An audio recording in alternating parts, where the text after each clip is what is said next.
is the copyright owner of the song "I Will Always Love You"?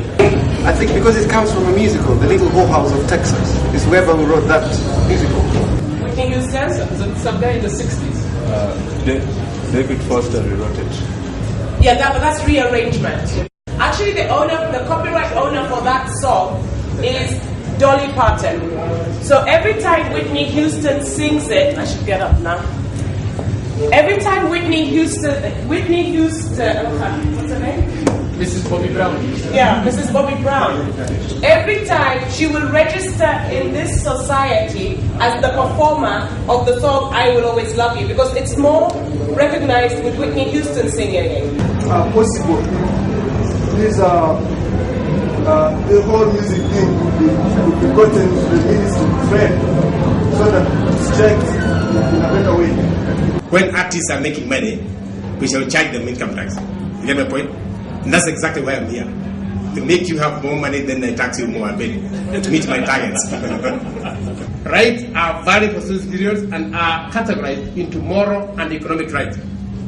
Now, when you have your music, you've got two rights. Moral. The moral right is the right that is given to you for recognition. Yeah, what I want to add here is, we just talked about the contract. These are things you can write down in your contract. Just in case, you are on your own and someone asks you to go on tour to Eldoret. These things, if you agree on, are you going to pay me my transport? Are you going to pay my accommodation? Who's going to pay for my food? What time do I have to be on stage? That you can write down as well. Just in case, there's no one who can help you with that. Because if it's written down, that's like terms of reference, from your agreement. Then if something is not happening, you just say, look, but we discussed this, you signed for it. Then at least you have a foot to stand on, yeah? Yeah.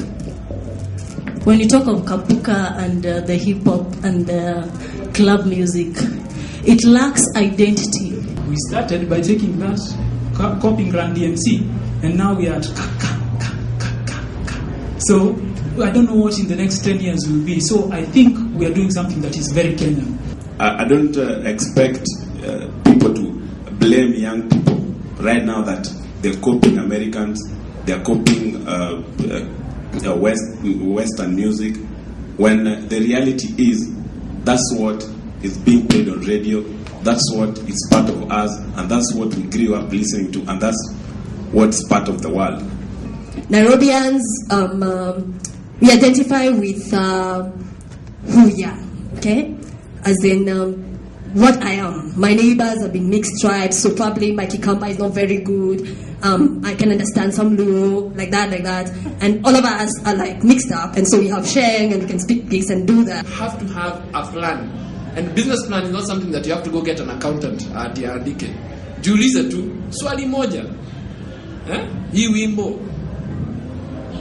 Because you're so, it's your personal thing, it's a thing, but who am I targeting? When I enter that studio, si ukiingia studio, utatoka na kitu, sindio?